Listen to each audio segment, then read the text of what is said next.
ang kapulisan dinhi sa Sugbo ni Hulagway nga generally peaceful ang pagsugat sa bag-ong tuig.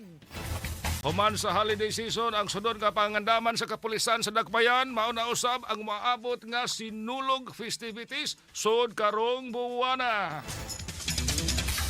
Samtang ang Dakbayan sa Sugbo nakatala og siyam ka mga tawo nga nabiktima sa pabuto gikan sa Pasko hangtod na sa bag-ong tuig.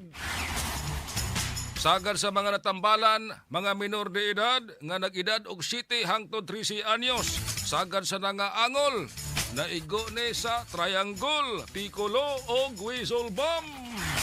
Sa mga tambalanan sa lalawigan sa Sugbo, 11 usab ang nabiktima sa pabuto gikan sa pagsugod sa monitoring niini pipila ka adlaw sa wa pa ang Pasko hangtod na kagahapon sa bag-ong tuig.